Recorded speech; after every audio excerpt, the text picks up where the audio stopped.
Salut tout le monde! Ciao! Second épisode sur le mix entre le français et l'italien. Donc si vous n'avez pas déjà vu la première vidéo, on vous laisse la voir, donc sur l'angle en haut à gauche. Donc là, cette fois-ci, on va faire l'inverse. La première vidéo était sur les erreurs que moi je faisais en italien. Et donc on va faire maintenant la même vidéo, mais sur les erreurs que Lau fait en français. Donc elle ne le fait plus vraiment, mais c'était quand on a commencé à être ensemble. Numéro 1. Sur et dans. Donc, pour les Italiens, il faut faire attention quand vous dites sono sul treno, sono sull'autobus. Sul, ça ne se traduit pas sur. Et moi, au début, je disais tout le temps, je suis sur le bus, je suis sur le train. Et donc, en fait, en italien, c'est sono sopra il treno, sono sopra l'autobus. Donc, faites attention, ça, c'est le premier. En tout cas, ça m'a bien fait rigoler quand elle m'appelait, elle me disait « Je suis sur le bus !» J'ai dit « Ah, ok, t'es sur le bus !» Donc ça, c'était pas mal. Numéro 2, le « ou » et le « u ». Oui, ça c'est très compliqué pour les Italiens. Ou U. Donc, tous les mots du genre dessous-dessus ou debout-debut. Ou bu et bou. Donc il y a eu plein de fois où elle me disait j'ai tout bu J'ai tout bout. pour dire j'ai tout bu. T'as tout bout. Ou t'as tout bu quand T'as je tout finissais bu. le jus d'orange ou autre, elle me disait t'as tout bu. Donc c'était quand même assez marrant.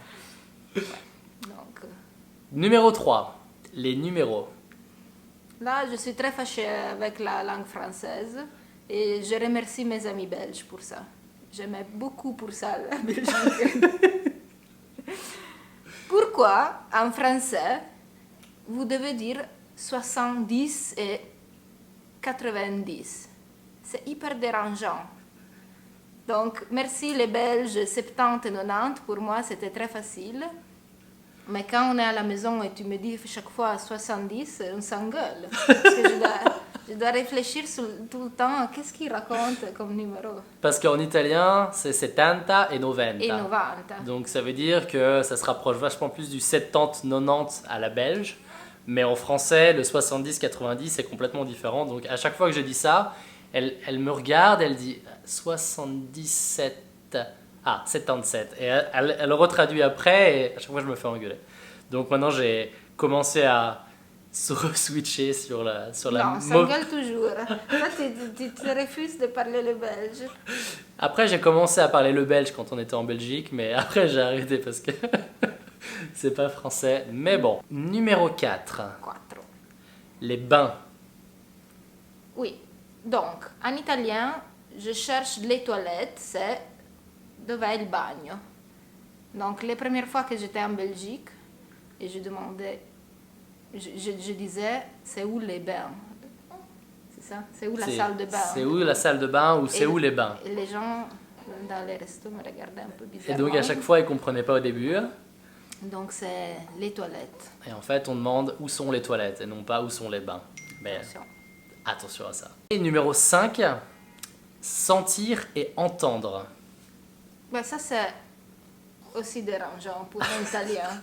Parce que nous, pour dire sentir et pour dire entendre, c'est la même chose, c'est sentir. Donc, quand tu parles au téléphone et tu n'entends pas la personne, moi, je disais toujours, je te sens pas.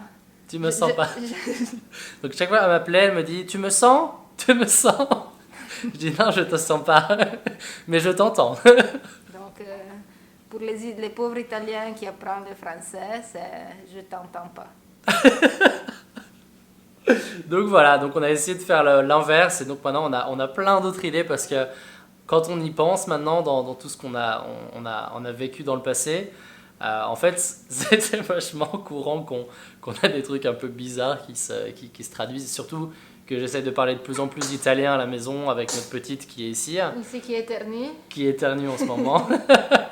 Et donc comme on va lui parler en français et en italien quand elle pourra parler, je commence à rapprendre l'italien, donc on commence à récupérer plein de petites erreurs et de choses qui nous font rire, donc on va vous les partager au fur et à mesure.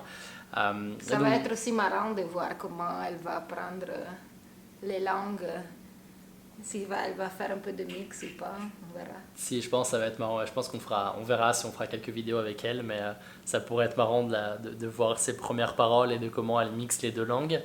Mais on verra ça dans le futur parce qu'elle a que 7 semaines pour le moment. Donc, voilà. Pas de pression. Hein. Pas de pression. Donc voilà, comme d'habitude, si vous avez aimé la vidéo, un petit j'aime, ça nous aidera et en plus ça vous aidera à suivre notre channel et recevoir les notifications. Et si vous n'êtes déjà pas partie de nos membres, n'hésitez pas à souscrire et puis on se revoit bientôt. Ciao.